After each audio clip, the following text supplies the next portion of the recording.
Hemos hablado las 2 últimas semanas de cómo poner a Dios primero en términos prácticos. Cuando digo en términos prácticos, es que cada uno de nosotros ha podido salir de aquí y aplicarlo de inmediato, ¿sí? Hemos visto que no se trata tanto de hacer o dejar de hacer como meta de nuevo año, sino más bien se trata de quién quiero ser.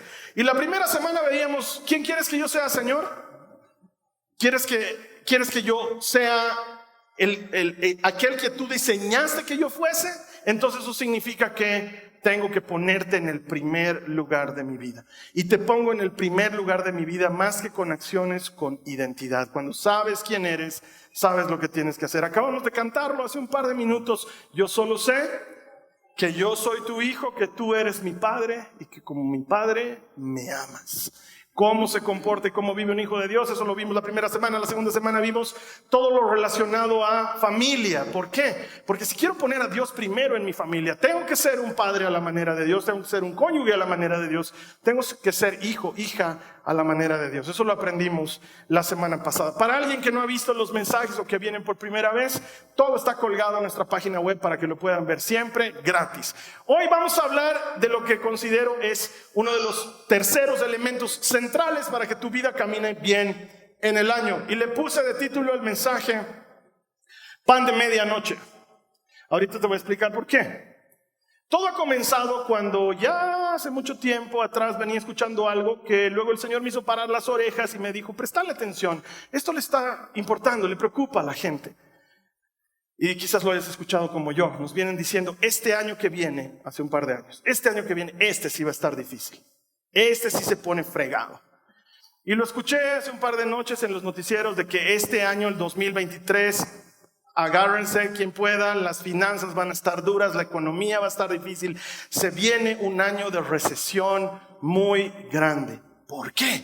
Mira, sabes que yo de economía no sé de economía. Escucho a los expertos y los respeto, les creo lo que dicen, ¿no veo? O sea, debe ser que están hablando con conocimiento de causa. Yo mucho de economía no sé, pero algunos dicen, nos va a afectar la situación económica que está atravesando el Perú por los problemas que están teniendo políticos. Y nos va a afectar los problemas políticos del Brasil, porque esa economía es la más grande de Latinoamérica, nos absorbe. Y nos va a afectar lo que está sucediendo en la Argentina. Entonces, este año sí, este va a ser muy difícil. Y quizás lo hayas estado ya viviendo los últimos años en tu bolsillo. Quizás tú eres una de esas personas que hace tiempo no consigue trabajo, que hace tiempo siente que está realmente apretado en sus finanzas y dices, no, sí, tiene que estar pasando. La guerra entre los rusos y los ucranianos debe estarnos afectando de alguna manera y los especialistas dicen, sí, nos está afectando. Además que hay economistas que dicen, estamos viviendo una economía ficticia.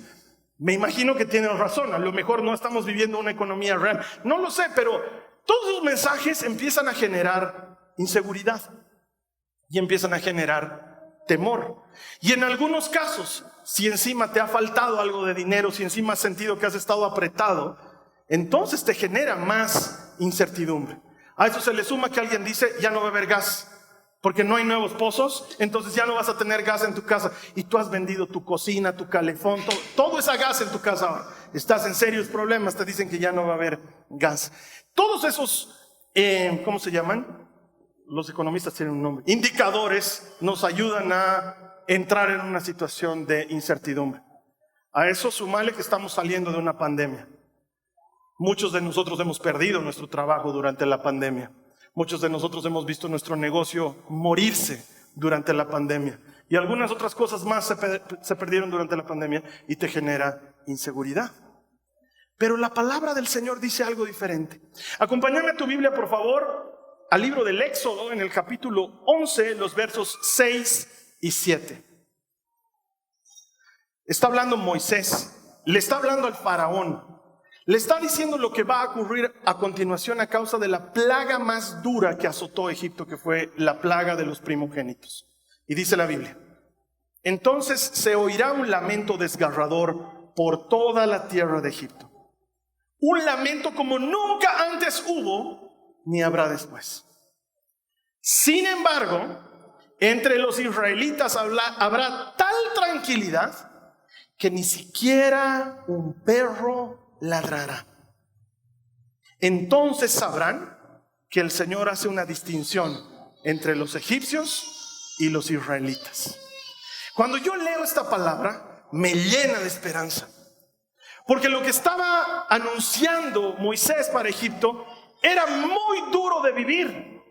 Y ha debido generar zozobra en todos los que se han enterado. De hecho, la palabra del Señor nos dice que los que trabajaban para el faraón le dijeron: ¡despachalos! Egipto está en ruinas y todavía nos van a seguir haciendo daño. Y el faraón estaba testarudo en su corazón y les decía: de aquí no sale una vaca. Entonces Moisés le dijo: lo que viene va a generar llanto en todo el país, pero no en la tierra de Gosén, donde viven los israelitas. Ahí nadie se dará cuenta del problema, porque Dios hace distinción entre lo suyo y lo que no es suyo. Muchas voces nos están diciendo: las cosas van a ser difíciles, pero yo vengo a decirte de parte del Señor que si tú cumples su palabra, si tú caminas en lo que Él enseña, si tú tienes al Señor primero, como es nuestra meta, no solo para la serie, pero para todo el año, Él va a hacer distinción entre lo que es suyo y lo que no es suyo.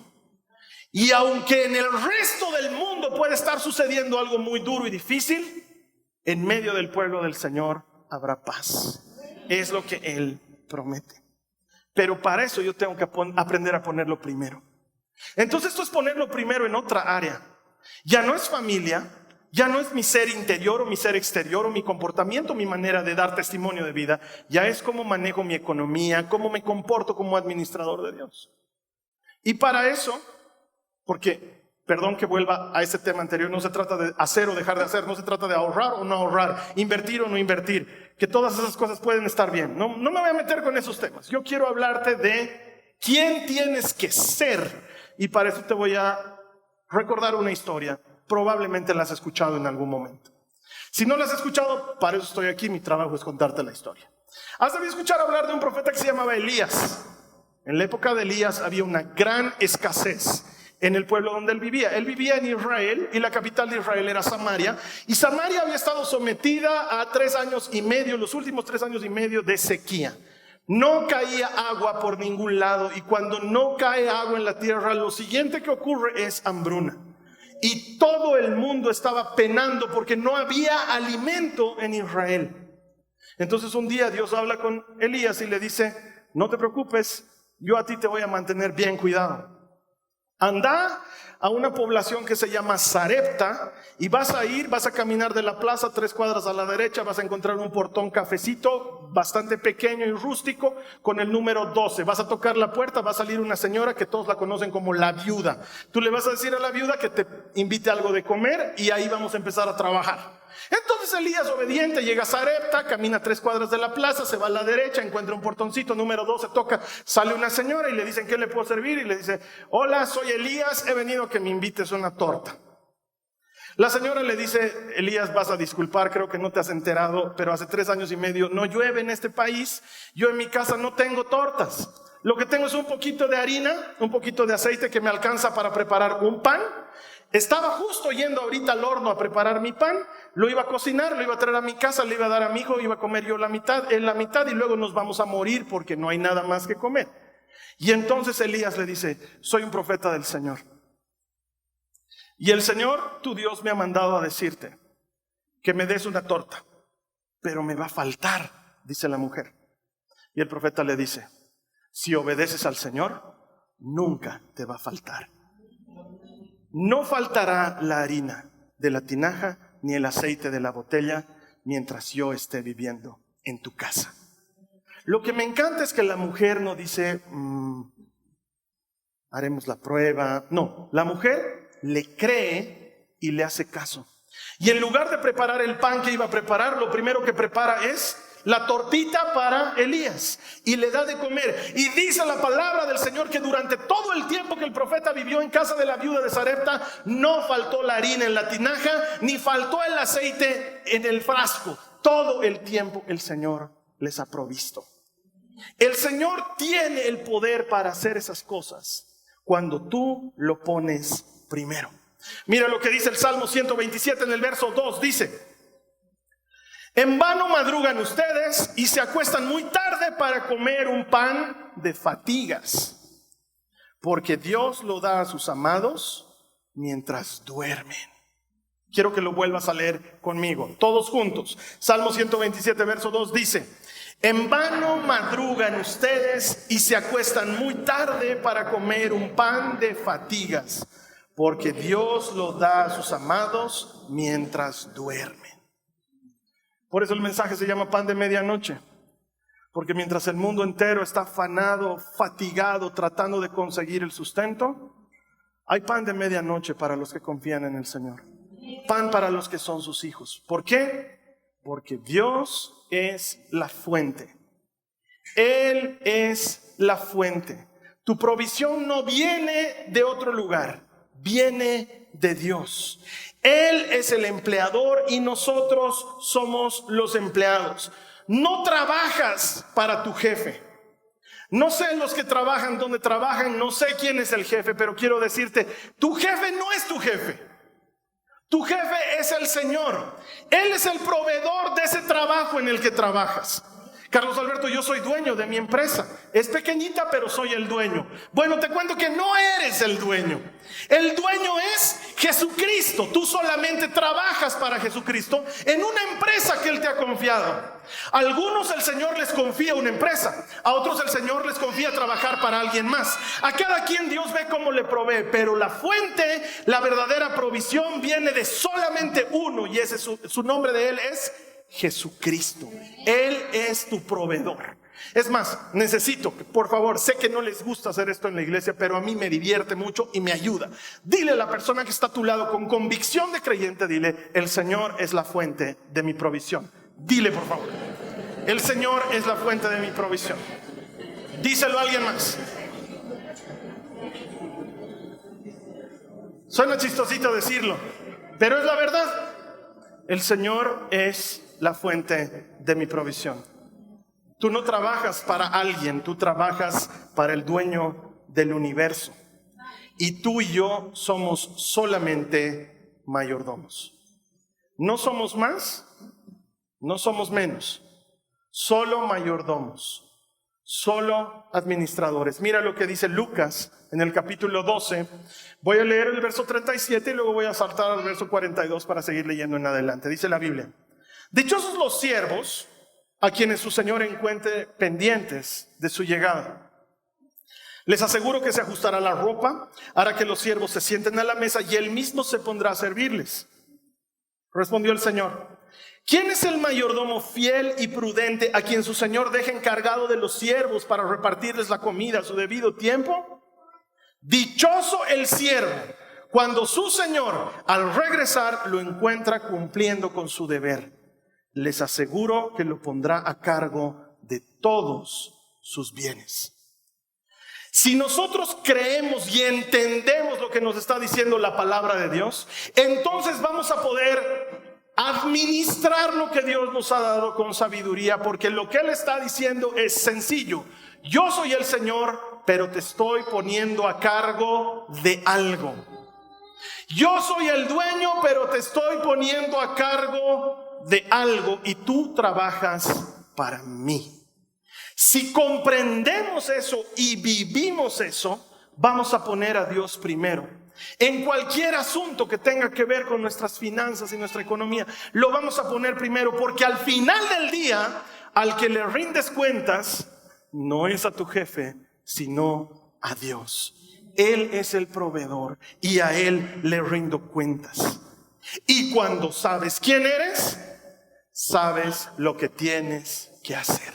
Yo soy un mayordomo. Mi trabajo es administrar lo que el Señor ha puesto en mis manos. Entonces quiero ser un mayordomo a la manera de Dios. No quiero ser un administrador a mi manera, quiero ser un administrador a la manera de Dios. Lucas 12 en el verso 45 sigue hablando y dice: pero ¿qué tal si ese siervo se pone a pensar? Mi señor tarda en volver. Y luego comienza a golpear a los criados y a las criadas, a comer, a beber y a emborracharse. El señor de ese siervo volverá el día en que el siervo menos lo espere y a la hora menos pensada. Lo castigará severamente y le impondrá la condena que reciben los que no creen. No te puedo predicar un lado del evangelio si no te predico todo el evangelio. porque es hermoso. ¿Quién es el siervo fiel y bueno a quien el Señor pone a cargo de su casa para repartir los bienes? Les aseguro que su Señor lo pondrá sobre todo. Aleluya, es hermoso. Pero si no lo haces, vas a tener problemas, dice el Señor. Yo te voy a dar lo que corresponde, porque Dios es grande y amoroso, lleno de perdón y de misericordia, pero no tiene por justo al culpable. Yo tengo que aprender a honrar a Dios con mi trabajo. Un mayordomo a la manera de Dios es íntegro en lo que hace, en todo. Pero Carlos, claro, es fácil para ti decirle porque vos trabajas en la iglesia, pero si trabajaras para el desgraciado con el que yo trabajo, evade impuestos, me hace a mí, no sabes lo que me hace Carlos Alberto. Pues serios problemas tenemos porque es una persona bien deshonesta. Tú no trabajas para ese deshonesto. ¿Para quién trabajas? Para Dios. Él es tu jefe. Tú no eres íntegro porque tu jefe merezca tu integridad. Tú eres íntegro porque los mayordomos de Dios tenemos que ser íntegros. Eso significa ser el mismo en público y en privado, y administrar las cosas de mi oficina como si fuesen mías. ¿Por qué? Porque la palabra de Dios dice que al que es fiel en lo ajeno le será dado lo propio. Pero primero tengo que aprender a ser fiel en lo ajeno. Muchas de las razones por las cuales nosotros no vemos una mejora en nuestras vidas es por falta de integridad. Porque si somos cristianos y hemos entendido que somos mayordomos de Dios, lo que nos debe caracterizar en nuestro trabajo, en nuestros estudios, es ser gente íntegra. Que todos los demás hagan algo no significa que nosotros debamos hacerlo de la misma manera. Nosotros tenemos que aprender a trabajar en donde sea que Dios nos ponga, a la manera de Dios, porque eso es lo que le honra. Un mayordomo del Señor, una administradora del Señor, da de su trabajo y da de su tiempo con la mayor excelencia posible, siempre. Da lo mejor de sí. Tiene un compromiso con la excelencia, porque al final del día no está esperando un memorándum de felicitación. Está esperando que el Dios del universo esté complacido con su trabajo. Yo no trabajo para esta empresa, yo trabajo para Dios. Todos los demás facebookean y whatsappean mientras están en su horario de trabajo. Yo no. Y no porque soy un odioso, sino porque estoy trabajando para Dios. Él me da provisión porque yo soy excelente. He decidido honrarle con todo lo que hago. La manera en la que me relaciono con mis colegas es la manera de una persona que persigue la excelencia. Nuestro país, amigos, está enfermo de mediocridad. Todos son mediocres. Toda la gente hace las cosas así nomás como sea. Hasta que aparece un mayordomo, hasta que aparece una administradora del reino y decide hacer las cosas a la manera de Dios. Y cuando tú empiezas a honrar a Dios, Dios hace distinción entre Egipto e Israel. Es su promesa. Mi trabajo es para con Él. A Él le rindo cuentas. Un mayordomo a la manera de Dios es honesto. No porque me están mirando. No porque ahora hay cámaras en todo lado.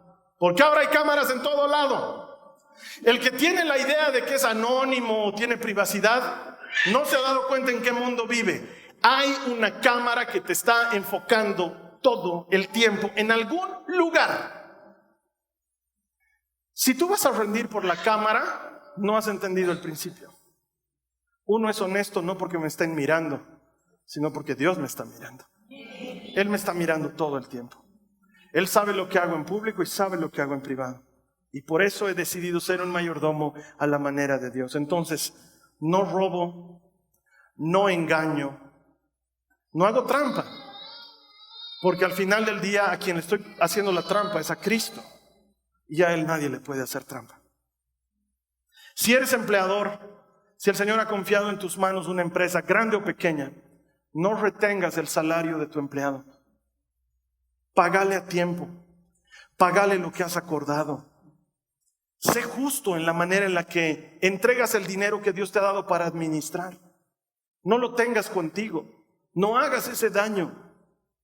El Señor quiere que los cristianos seamos los primeros en dar el ejemplo. Yo tengo 3 ejemplos al respecto. El primero, de una persona que no es cristiana. Yo trabajo, como ustedes saben, extra en una agencia de publicidad. Entonces conozco mucha gente del mundo de la publicidad. Y tengo una amiga que me cuenta y me dice en la época de la pandemia: ¿cómo les está yendo? Y ella me dice, a nosotros nos están pagando puntual. ¿Y cómo lo están haciendo? Mi jefe es un ángel, me dice ella. Ha sacado un préstamo y nos está pagando. Él sabe que al terminar esto le van a pagar a él y con eso va a cubrir el préstamo. Pero ha decidido no dejarnos esperando hasta que a él le paguen. Cuando tú trabajas para algunas empresas aquí en Bolivia, hay empresas que te pagan no inmediatamente, sino 3 o hasta 4 meses después de haber ejecutado el trabajo. Es así el trabajo, sobre todo en publicidad, y uno sabe eso. Pero ¿cómo aguantas el sueldo de empleados durante 3 o 4 meses?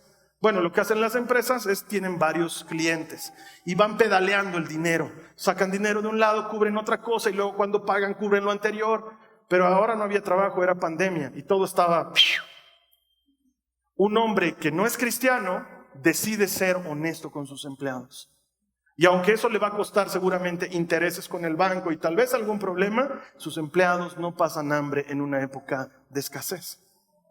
Yo veo eso y digo, algún cristiano debería hacer eso. Pero luego me entero de un par de hermanos en la iglesia.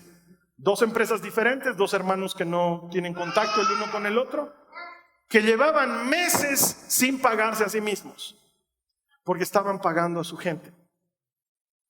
Uno de ellos me llama un día. En la pandemia hemos tenido la bendición de poder ayudar a muchas personas, Entonces me llama y me dice, Carlos Alberto, esta vez necesito pedir ayuda de la iglesia. Yo le digo, hermano, con el mayor gusto. ¿Qué estás haciendo de tu empresa? Y me dice, no, la empresa está funcionando y yo les estoy pagando, pero en mi casa ya no tenemos para comer. Hermano, para eso está la iglesia. Entonces, vestido de soldadito, los días que me tocaba salir con carnet de identidad, salía, llegaba a la puerta con canastas y con bolsas, y hermano, que el Señor te bendiga. ¿Por qué? Porque si le haces caso al Señor, nunca te va a faltar harina en el balde. Si obedeces al Señor, el aceite no se va a acabar en la botella. Tú hazle caso. Un buen administrador es honesto con sus empleados. Mira lo que dice la palabra de Dios en Levítico, en el capítulo 19, los versos 9 al 13. Dice, cuando recojas las cosechas de tu tierra, no ciegues el grano en las orillas de los campos, ni levantes lo que caiga de los segadores. Harás lo mismo con la cosecha de uvas. No cortes hasta el último racimo de las vides, ni recojas las uvas que caigan al suelo. Y uno dice, ¿por qué? Déjalas para los pobres, y para los extranjeros, y para los que viven entre ustedes. Yo soy el Señor tu Dios. No robes, no se engañen ni se estafen unos a otros. No traigas vergüenza al nombre de tu Dios al usarlo para jurar en falso. Yo soy el Señor. No defraudes ni le robes a tu prójimo. No retengas hasta el día siguiente el salario de tus obreros contratados. ¿Te das cuenta que a Dios le importa esas cosas? Y te das cuenta que todo el rato dice, yo soy el Señor tu Dios. Yo soy el Señor tu Dios. ¿Qué tiene que ver una cosa con la otra? Él te está recordando, yo soy la fuente. ¿Hay uvas en tu viña? Yo soy la fuente. ¿Hay harina en tu tinaja? Yo soy la fuente. ¿No te falta aceite en la botella? Yo soy la fuente. No escurras la tinaja, deja un poquito para que alguien más se sirva. No hagas gotear hasta el último, deja un poco para que alguien más se sirva. ¿Por qué? Porque yo soy la fuente, dice el Señor. Yo quiero darles a todos. Yo quiero proveer para los demás. Entonces a Dios le importa cómo manejas los recursos que Él ha puesto en tus manos. Muchos de nosotros no estamos en el trabajo de nuestros sueños. Y cuando nos toca trabajar vamos con pesar o con... porque no es el trabajo que anhelabas. Muchos de nosotros estamos trabajando en algo que ni quisiéramos trabajar, pero lo estamos haciendo por el sueldo que nos pagan porque ahorita necesitamos. Y a no tener sueldo, prefiero trabajar de lo que sea, pero te causa pesar. Yo vengo a decirte, de parte del Señor, que si tú en ese trabajo das lo mejor de ti, que si tú eres íntegra, si tú eres íntegro, si tú eres honesto con las cosas que el Señor ha puesto en tus manos, si tú haces todo lo que el Señor te está encargando, Él tiene algo mejor, pero primero está trabajando tu corazón. Porque el corazón de un mayordomo no se fija en lo que le ha sido entregado, se fija en los ojos del dueño. Un verdadero hombre de negocios, una verdadera mujer de negocios, no ha puesto a Dios en su empresa. Quiero que me entiendas bien lo que te estoy diciendo. Un mayordomo no ha puesto a Dios en su negocio. Un mayordomo se ha involucrado en los negocios de su Dios. Eso es completamente distinto. Y nosotros somos solo administradores. Lo que sea que Dios haya puesto en tus manos no es tuyo. Él es la fuente. Entonces, si yo soy la fuente, quiero ser un canal de distribución. No quiero ser un canal de retención, quiero ser un canal de distribución. Mira lo que dice Génesis en el capítulo 50, en el verso 20. Está hablando José de Egipto y dice, le está hablando a sus hermanos: ustedes se propusieron hacerme mal, pero Dios dispuso todo para bien. Y ahora quiero que leas esto conmigo. Él me puso en este cargo para que yo pudiera salvar la vida de muchas personas. ¿Quién lo había puesto en el cargo? A los ojos de los demás, el faraón lo había puesto en ese cargo. Tal vez no sepas la historia. José era uno de los hijos de Jacob. José fue vendido por sus hermanos como esclavo a los egipcios. José empezó a trabajar en la casa de un egipcio que se llamaba Potifar. Y José era tan bueno y tan íntegro y tan honesto que Potifar dijo: calificas como para ser el mayordomo de mi casa. Y lo puso a cargo de todas sus cosas. Pero la mujer de Potifar vio que era churro y dijo: más vale aquí corrió que aquí murió. Y fue en pos de él y buscólo y acosólo y espantólo, porque José era íntegro. Y le dijo: no puedo pecar contra Dios de tal manera. ¿Cómo haría tan grande mal? Potifar me ha puesto a cargo de todo. Lo único que no me ha permitido tocar es a su esposa. ¿Cómo haría yo tan grande mal? Lo que José no sabía es que aunque en ese momento era íntegro y era honesto y era eficiente, todavía le quedaban por lo menos 10 años más en la universidad del sufrimiento. Porque Dios lo estaba entrenando para ser un canal de distribución, porque él no iba a administrar $500,000. Él iba a administrar los tesoros del mundo. Él iba a poner los tesoros del mundo en manos de José y necesitaba a alguien incorruptible. Entonces lo seguía trabajando. Porque antes José era un bravucón. Iba delante de sus hermanos con su ropita de muchos colores a decirles: a ver, un ratito atiendan y váyanse entrenando. Dios ha dicho que algún día se van a hincar delante de mí. Me he soñado. A vos, Judá, te he visto de rodillas. Se ha hecho odiar con sus hermanos. Lo que me llama poderosamente la atención de la historia de José es que una serie de eventos completamente inverosímiles terminan por ponerle como el hombre más importante de Egipto después del faraón. Eso es lo que él les está diciendo ahora a sus hermanos. Su padre acaba de morir, Jacob está muerto, y entonces los hermanos de José dicen: ahora sí, porque José debe ser un tipo vengativo, ahora sí nos va a hacer mucho daño. Pero José les dice: no los voy a dañar. Ustedes querían hacerme un mal, pero la fuente de todo había previsto que yo esté en esta posición para salvar la vida de muchos. Lo que me llama la atención es que, quién sabe, 35 años antes de la mayor escasez vivida en esa época, 35 años de la peor hambruna que podía haber existido, 35 años antes, Dios ya tenía una solución para el problema que iban a tener, aun cuando el problema no había venido todavía. Si no me estás entendiendo, vengo a decirte de parte del Señor que Él ya tiene la solución para los problemas que ni siquiera has tenido todavía.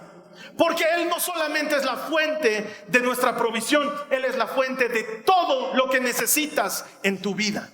Tú estás enfrentando un problema, Él ya tenía la solución tiempo antes. Así es el Señor. Y entonces la solución de Dios fue poner un muchachito con corazón de hierro para administrar los graneros de Egipto y para que nadie muera de hambre. Y eso es lo que se dedicó a hacer José durante todo su tiempo de gobierno. Entonces yo te digo, hermano, hermana, ¿alguna vez te has puesto a pensar que, quién sabe, no lo sé, el puesto que estás ocupando ahora Dios te lo haya dado para bendecir a alguien más? ¿Te has puesto a pensar que estabas buscando trabajo y ¡pum! Sale el trabajo? ¿no será que Dios te lo está dando para bendecir a alguien más? Porque cuando somos mayordomos del Señor, somos canales de distribución. No somos gente que almacena y guarda y se lo queda. Somos gente que recibe y suelta, porque esa es la manera en la que trabaja un verdadero mayordomo. Entonces, a la inversa, también me pregunto, no lo sé, ¿no será que el Señor no te da el trabajo que estás buscando o estás esperando porque no tienes el carácter de distribuidor? Tal vez el Señor no te pone en el lugar que podrías estar y que tú dices, estoy calificado para más. Y el Señor dice, sí, pero te faltan 10 años en la universidad del sufrimiento. Porque hasta que no estés dispuesto a dar, no puedes recibir. Somos distribuidores. Nuestro trabajo es recibir del Señor y dar. No en cantidad. Puede ser que recibas muy poco. Aun cuando recibas poco, ¿no será que eso poco le va a servir a un profeta para no morir de hambre durante la hambruna que hay en ese pueblo? La viuda de Sarepta no tenía en abundancia. No iba a su despensa y decía, torta, ¿de qué le hacemos hoy al profeta? ¿Red velvet? ¿Pumpkin spice? ¿Chocomenta? No, ¿qué decía? Solo tengo un poco de harina y un poco de aceite. Me va a faltar. Jamás mientras le obedezcas al Señor. Nunca mientras le obedezcas al Señor. No se trata de cuánto tienes, se trata de cómo lo distribuyes. Deuteronomio 8:18 dice, acuérdate del Señor tu Dios. Él es quien te da las fuerzas para obtener riquezas. Voy a volverlo a leer. Acuérdate del Señor tu Dios. Él es quien te da la fuerza para obtener riquezas, a fin de cumplir el pacto que les confirmó a tus antepasados mediante juramento. Él es la fuente. No son tus estudios, no son tus contactos, no son tus amistades, no es la buena letra que has hecho con el gobierno. No. ¿Quién es la fuente? Cristo. Él es el que te da las fuerzas para obtener riquezas. Todo viene de Él.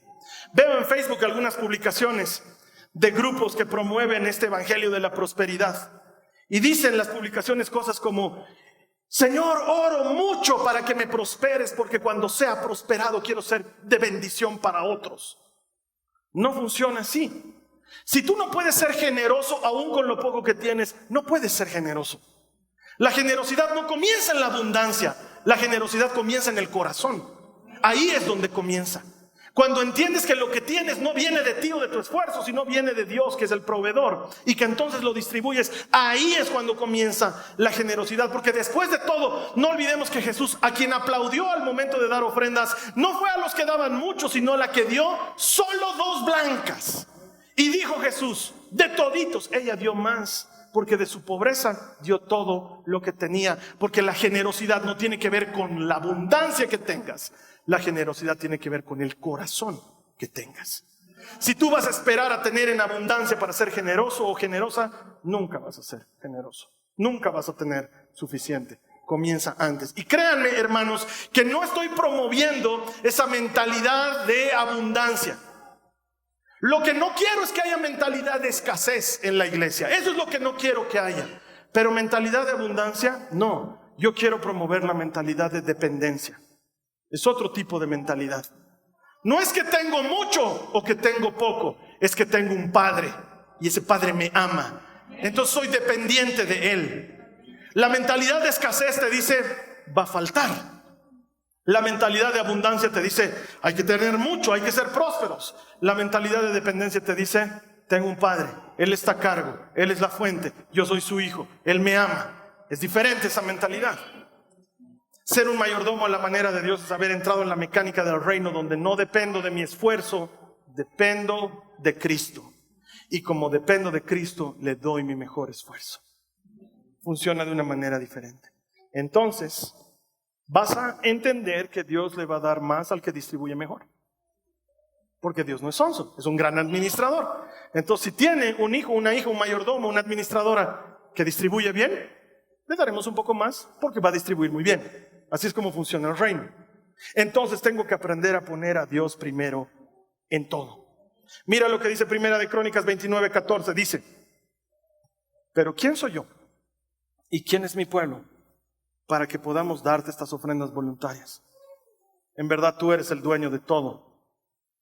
Y lo que te hemos dado, de ti lo hemos recibido. Cuando le damos a Dios, en realidad le devolvemos a Dios. Todo le pertenece. Dios es la fuente. Yo solo le regreso. La escuela de niños, Jason Kids, tiene una actividad que la hacen cada cierto tiempo, que es muy bonita. Los niños, con ayuda de sus profesoras, preparan gelatinas, hot dogs, galletitas, con su esfuerzo, con sus propias manitos. Las preparan y luego organizan aquí afuera una feria y la gente de aquí de la iglesia sale y les compra una gelatina en 1.50, unas galletitas en 2 pesitos, ellos han hecho. Y luego juntan el dinero y las profesoras les enseñan a apartar el diezmo para entregárselo al Señor.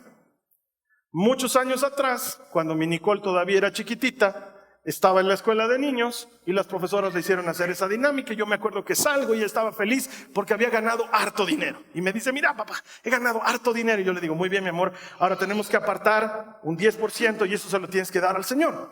Y ella me dice, ¿por qué le tengo que dar al Señor? Después de todo, yo he hecho las gelatinas. Con la mamá hemos estado haciendo hasta tarde. Y yo me he aguantado el sol toda la mañana. Absolutamente legítimo. Y yo le digo, sí, hijita, pero Dios es la fuente. Pero yo estaba trabajando, papá, me dice. Sí, pero si no fuera por el Señor, no habría escuela de niños. Si no fuera por el Señor, no habría actividad para vender gelatinas. Si no fuera por el Señor, tú no hubieras estado en esa escuela de niños para vender las gelatinas. Si no fuera por el Señor, la gente no se hubiera acercado a tu mesa y le hubiera comprado a otras personas. Pero porque el Señor es bueno, hay una escuela de niños, te ha dado un trabajo, has vendido tus gelatinas y tienes un dinero. El 10% hay que devolvérselo. Nunca más se le olvidó. Yo aprendí a dar diezmo desde muy chiquito. 14 años, 15 años. No aprendí muchas otras cosas. En la iglesia te enseñaba mucho, no todo lo aprendía, pero lo del diezmo lo aprendí. Entonces mi papá me daba 2 pesos para salir a la calle y yo me guardaba 20 centavos. Entonces no quería ir a dar 20 centavos porque donde yo me reunía antes tenían una caja de ofrendas que era una lata en forma de cofre, pero era lata en forma de cofre que tenía una rendija. Entonces tú dejabas caer y ¡trin! Sonaba. Y no podía ir pues cada vez clink, clink. Entonces acumulaba hasta fin de mes todas las monedas que había podido juntar de todos los 10% que sacaba de todo. A veces ganaba 20 pesos dando una charlita, 2 pesitos me guardaba. A veces ganaba 10 pesos de algo, 1 pesito. Llegaba a fin de mes con una bolsa llena de monedas y ahí sí. Porque darle al Señor de tu dinero pone a prueba tu corazón. Es más fácil darle de lo que sobra que darle lo primero. Acostúmbrate a darle al Señor siempre lo primero. Ponlo en el primer lugar. Honralo con las cosas que haces y con el trabajo que tienes y con el dinero que ganas. Mira lo que dice la palabra del Señor en Proverbios 3, 9 al 10. Dice, honra al Señor con tus riquezas y con lo mejor de todo lo que produces. A Dios siempre le damos lo primero y lo mejor. La Biblia dice, entonces se llenarán tus graneros y tus tinajas se desbordarán de buen vino. Cuando le has dado al Señor lo primero y lo mejor. Cuando le damos lo primero estamos ejercitando la fe. ¿Por qué?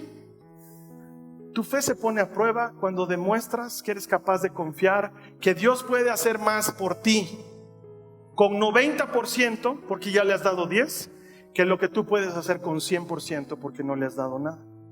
Se necesita fe para creer eso. Se necesita fe para creer que Dios puede más con 90 que yo con 100. Entonces le doy lo primero. Siempre. Es la manera en la que lo honro y entrena tu corazón. El dar ese dinero entrena tu corazón a entrar en una mentalidad de dependencia.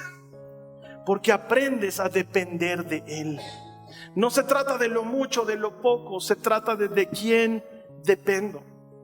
Y mi hermana, mi hermano, si puedes poner primero a Dios en tus finanzas, lo puedes poner primero en lo que sea. Porque de todos los aspectos de la vida, lo único que está peleando por el primer lugar en tu corazón siempre es el dinero. Y si alguna vez has perdido el sueño por causa del trabajo, sabes de lo que estoy hablando. Cómo te friega la economía en tu cabeza. Cómo te taladra. Pero si eres capaz de ser un mayordomo en la manera de Dios, de caminar en su palabra y administrar todo lo que Él te ha dado como corresponde, de ser un mayordomo en la manera de Dios en todos tus recursos, no solamente los financieros. Si eres capaz de poner a Dios primero y ser un canal de distribución en lugar de ser alguien que aglutina, entonces tu mentalidad de escasez va a cambiar por una mentalidad de dependencia.